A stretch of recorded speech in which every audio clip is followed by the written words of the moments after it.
Cole savait ce qui l'attendait avant même de franchir la porte. La longue balade à vélo avait été moins un exercice physique qu'une préparation émotionnelle.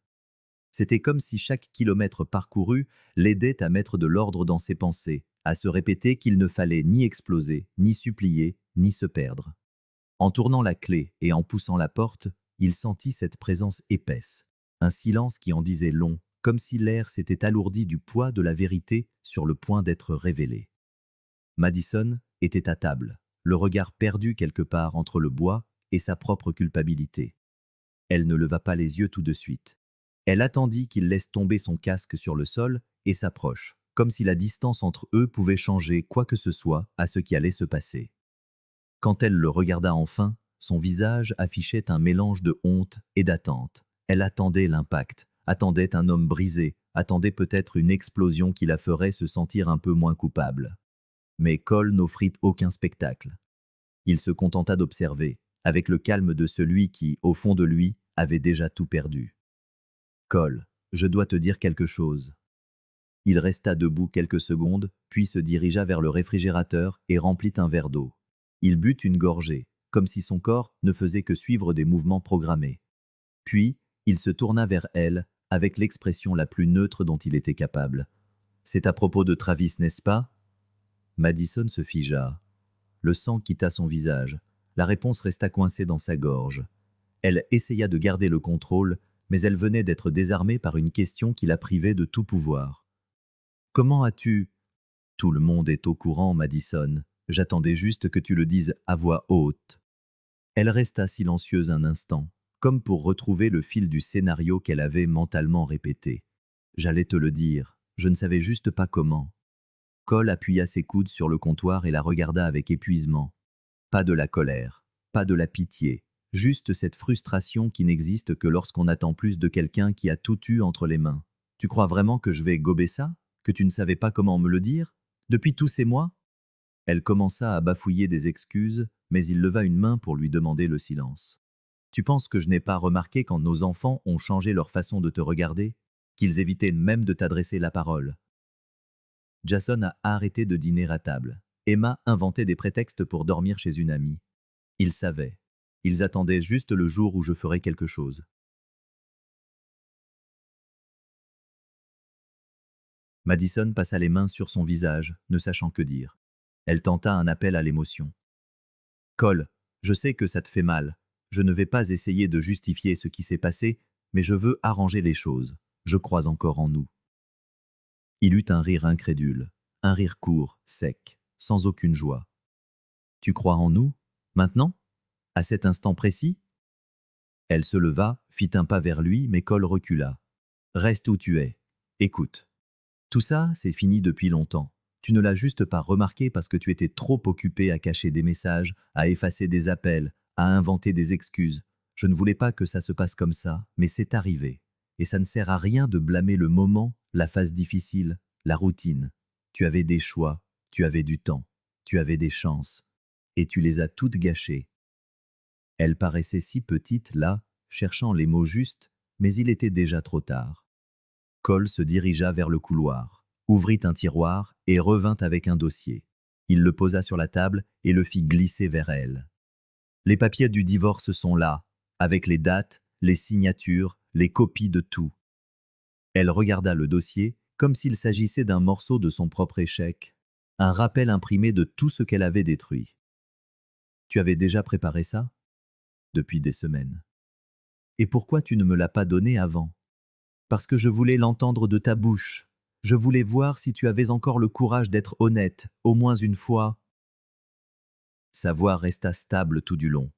C'était comme s'il avait déjà tout pleuré à l'intérieur, comme si la douleur avait été exorcisée avant même que la scène ne se déroule. Elle se rassit, vidée de son énergie. Elle prit une profonde inspiration et dit, presque dans un murmure, « J'ai tout gâché et je ne sais pas comment avancer à partir de maintenant.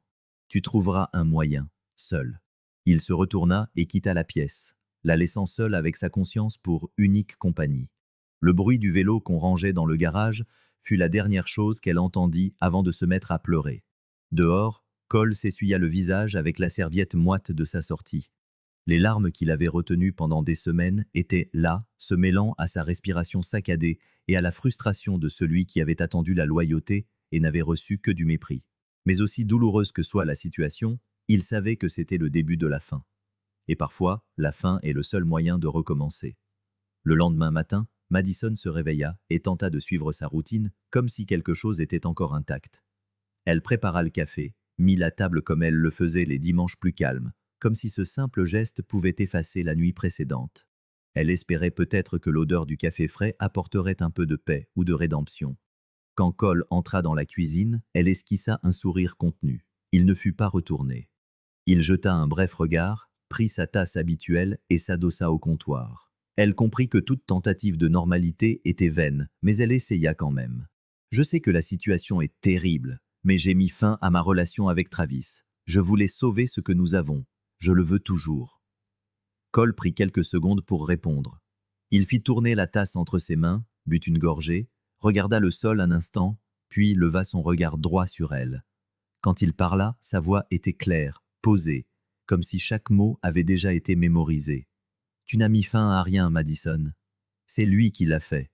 Tu as juste accepté parce que tu n'avais pas le choix. » Elle ouvrit la bouche pour protester, mais il fut plus rapide. Il a rompu parce que Claire l'a découvert. C'est elle qui lui a coupé les vivres, qui a menacé de lui prendre les enfants, qui l'a poussé à arrêter. Il s'est retrouvé coincé. Et quand il n'y a plus eu moyen de maintenir le mensonge, il t'a laissé tomber. C'est pour ça que c'est fini. Pas parce que tu voulais arranger quelque chose ici. Elle se renversa sur sa chaise, accusant le coup. Ses yeux s'embuèrent. Mais aucune larme ne coula, peut-être par fierté, peut-être par honte. Cole continua, cette fois sans élever la voix, se contentant de vider tout ce qu'il avait gardé en lui. « J'en sais plus que tu ne le penses. Je suis au courant des rendez-vous après le travail, des prétextes bidons sur tes journées chargées, des après-midi où tu disais avoir besoin de temps seul. Et je suis au courant de tout ça parce que c'est Claire qui me l'a dit. » Madison fronça les sourcils, surprise. « Tu parles à Claire ?»« Oui. Depuis qu'elle m'a envoyé ce message pour me demander si je trouvais que quelque chose n'allait pas entre eux deux. Elle se doutait de quelque chose. Elle m'a contacté avec prudence, avec respect. Elle disait vouloir confirmer avant d'agir. À partir de là, nous avons commencé à partager des informations, puis des confidences, puis du soutien. » Il lui fallut quelques secondes pour comprendre le poids de cette révélation. Le silence entre eux s'épaissit. Cole s'approcha de la table, s'y appuya à deux mains et fit face à Madison. « Pendant que tu étais avec son mari, je parlais avec elle. On a partagé le même thérapeute, on y est allés ensemble quelques fois, on a fait du vélo en groupe. Elle savait que j'avais besoin de quelqu'un qui comprenne, et je savais qu'elle traversait la même douleur. La différence, c'est que nous avons tous les deux choisi la vérité. » Madison serra les doigts les uns contre les autres. La douleur de savoir que Claire avait pris cette place, qu'elle avait été si proche, était une forme d'humiliation silencieuse. Mais Cole ne l'épargna pas. « Tu imagines à quel point c'était dur de garder mon sang-froid pendant que tu me mentais en face ? Je faisais semblant de te croire parce que je voulais voir jusqu'où tu irais. À chaque nouvelle excuse, je te regardais avec des yeux plus froids. C'était comme si tu croyais vraiment que personne ne remarquerait. » Elle tenta de se défendre. « Je me suis laissé entraîner dans un moment de fragilité. J'étais en insécurité, je me sentais invisible. » Cole l'interrompit fermement. « Tu n'étais pas invisible. Tu voulais juste vivre une aventure sans te soucier du désordre que ça laisserait derrière. Ce qui te manquait, c'était du caractère, pas de l'attention. Ce qui te manquait, c'était le sens des responsabilités, pas de l'affection. » Elle se tut. Ses mots flottaient dans l'air, coupant court à toute tentative de justification. Il recula et s'adossa à l'évier, croisant les bras. « Tu as toujours tout eu ici, la tolérance, l'amour, la complicité. Et tu as tout jeté pour quelque chose de superficiel, de jetable. Et maintenant, tu veux te reconstruire sur des môles vides? Ça ne marche pas comme ça. » Oh ça... Elle baissa la tête. Une boule se forma dans sa gorge, mais elle savait que rien de ce qu'elle pourrait dire ne changerait quoi que ce soit. Elle tenta un dernier argument. « Et toi, tu vas te mettre avec elle? Avec Claire ?» Cole la fixa longuement avant de répondre. « Je ne suis avec personne, et même si c'était le cas, ce serait pour des raisons complètement différentes des tiennes. parce que ce n'est pas au lit que nous nous sommes connectés. C'est dans la douleur, dans l'échange de vérité, dans le respect qui subsistait au milieu des décombres. Asseyez, c'est aussi morte. Elle parut se ratatiner. Son corps s'affaissa. Ses épaules tombèrent comme si le poids de ses mots l'écrasait de l'intérieur. Elle se leva lentement et quitta la cuisine sans un mot de plus. Cole resta là, à fixer le vide de sa tasse. Il ne ressentait ni soulagement ni colère. Tout ce qu'il sentait, c'était la certitude que cette histoire s'était terminée au moment où elle avait choisi de mentir pour la première fois. Le reste n'était que la conséquence. Les jours suivants furent comme vivre dans une maison où tout était déplacé, même si visuellement, chaque chose était encore à sa place habituelle. Le silence s'étirait dans les pièces comme une seconde peau, inconfortable, constant. Madison essayait de maintenir une routine minimale, comme si c'était encore une façon de feindre le contrôle. Elle se levait tôt, rangeait la chambre, préparait le café. Mais les gestes ne servaient plus qu'elle-même. Cole croisait à peine son regard. Des réponses courtes, des commentaires directs, juste le nécessaire. Sa présence était devenue un poids qu'il portait en attendant de savoir comment mettre un terme à tout cela avec le moins de dégâts émotionnels possible. Dans une tentative désespérée de retrouver un semblant de normalité, Madison l'aborda en fin d'après-midi et lui proposa de sortir dîner. Elle dit qu'ils avaient besoin de parler loin de la maison, loin du poids que portaient les murs. Cole, qui continuait à consulter des papiers, leva simplement les yeux et dit qu'il ne jouerait pas ce rôle avec elle en public. Madison sentit le coup de plein fouet, car il n'y avait même plus de place pour les faux semblants. Le rejet était objectif et final. Ce soir-là, elle dîna seule. Assise au coin de la table, elle poussait la nourriture dans son assiette sans vraiment manger. Cole rentra plus tard, prit quelque chose rapidement et monta à l'étage. Elle resta là, à fixer les chaises vides, se remémorant toutes les conversations, les rires et les histoires partagées dans ce même espace. Maintenant, même les enfants ne venaient plus. Emma avait appelé plus tôt dans la semaine, disant qu'elle avait besoin de temps, que la trahison l'avait affectée plus qu'elle ne l'imaginait. Jason, plus dur, avait été direct. « Je ne veux pas te parler pour l'instant, maman. Peut-être plus tard. » C'est à ce moment-là que Madison réalisa que les dégâts avaient dépassé les frontières du mariage. Ils avaient touché toute la famille. Le lendemain matin, en rangeant la chambre de son fils, elle trouva une lettre posée sur le bureau. Elle était de Jason. Elle s'assit sur le bord du lit et la lut. Il l'avait écrite à la main, comme il le faisait quand il était petit et laissait des mots à ses parents avant de partir à l'école. Le contenu, cependant, était loin de l'innocence de l'enfance. Il disait avoir honte qu'il n'aurait jamais imaginé sa mère capable d'une telle bassesse. Voir son père essayer de rester fort pendant que tout s'effondrait avait été trop douloureux, et c'est pourquoi il avait besoin de distance pour ne pas traiter sa propre mère comme une étrangère. Quand elle termina de lire, elle s'effondra. Elle pleura comme quelqu'un qui réalise avoir perdu bien plus qu'il ne le pensait. Ce n'était pas seulement Cole qui était parti émotionnellement. Les enfants aussi. La famille, telle qu'elle la connaissait, s'était dissoute. Elle essaya d'appeler Emma. Messagerie vocale. Elle envoya un texto à Jason. Vu, pas de réponse. Elle tenta d'enregistrer une vidéo pour s'expliquer, mais la supprima avant de l'envoyer. Elle comprit que les mots, à ce stade, semblaient inutiles. Elle avait dit tant de choses au fil des ans, et maintenant, aucune ne paraissait crédible. Elle tenta de se réfugier dans de petites actions.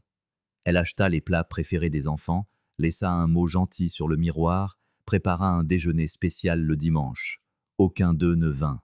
Aucune réponse, aucune réaction. Cole, qui avait assisté à tout en silence, s'approcha de l'évier tard ce dimanche après-midi, et lui faisant face, dit fermement : « Tu dois arrêter de vivre comme s'il était possible de revenir en arrière. Ce que nous avons construit s'est déjà effondré. Les enfants essaient de survivre à l'impact, moi aussi. » Elle hocha simplement la tête, trop épuisée pour argumenter. Cole prit les clés de la voiture et partit. Il fut absent pendant des heures. Madison imagina 1000 scénarios. Elle essaya de se convaincre qu'il n'était pas avec Claire, mais le doute la rongeait. Et en vérité, le pire n'était pas la possibilité qu'il soit avec quelqu'un d'autre, mais le fait que n'importe quel endroit serait mieux que d'être avec elle. Au milieu de la nuit, elle fut réveillée par un bruit venant de la cuisine. En descendant, elle vit Cole avec une petite valise au sol. Il sortait quelques ustensiles d'un tiroir et les mettait dans un carton. Elle demanda, la voix tremblante : « Tu pars quelque part ? Il ne répondit pas tout de suite. Il ferma le tiroir, organisa les objets, puis tourna légèrement le visage, évitant son regard. Je trie juste quelques affaires. Une fois que les papiers seront finalisés, je veux partir le plus vite possible. Elle s'appuya contre le comptoir. C'était comme si la maison s'effritait centimètre par centimètre. Elle tenta de s'approcher. Elle tendit la main, mais il se retira subtilement. Il reprit la parole, cette fois en la regardant dans les yeux. Je comprends le regret, mais ça ne change rien à ce que tu as causé. Je ne suis plus l'homme qui attendait ton retour, qui préparait des surprises, qui croyait à chaque excuse. Tu as tué cette partie de moi. Ce qui reste à l'intérieur, c'est juste de l'épuisement. Elle prit une profonde inspiration, recula et dit seulement « Je me suis détruite ». Il prit la valise et monta dans la chambre. Elle resta là, sentant que tout autour d'elle avait perdu sa valeur. Les photos de famille sur l'étagère, les objets qu'ils avaient achetés ensemble, les souvenirs disséminés en guise de décoration, tout cela était devenu un inventaire de l'échec. Le lendemain matin, elle se leva tôt, prépara une petite valise, y mit quelques vêtements, des documents, un livre et une photo de famille. Elle traversa lentement la maison. Elle s'arrêta dans le salon, dans les chambres des enfants, dans la salle de bain où elle laissait des mots amusants pour Cole.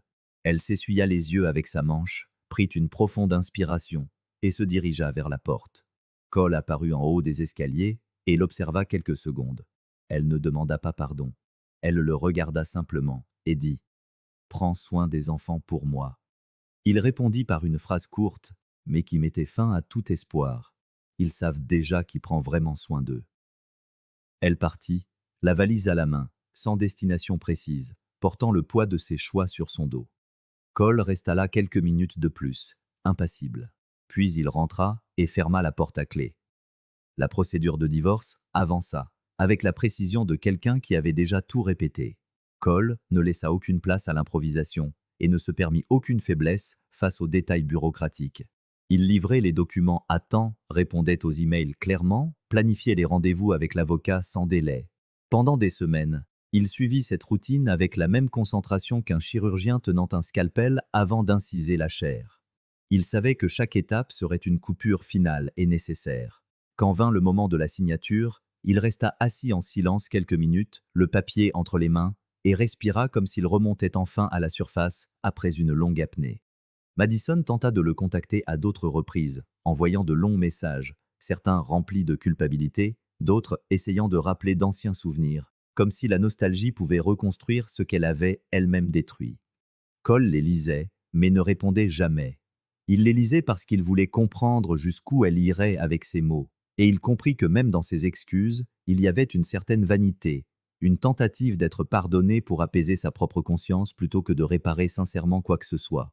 C'est un mercredi après-midi qu'il décida de ranger les derniers souvenirs qui restaient. Il mit en boîte les vieilles photos des enfants, tria les albums, les documents, les lettres de l'école, tout ce qui avait fait partie de la construction de cette famille qui, bien qu'effondrée, représentait toujours le fondement de qui il était.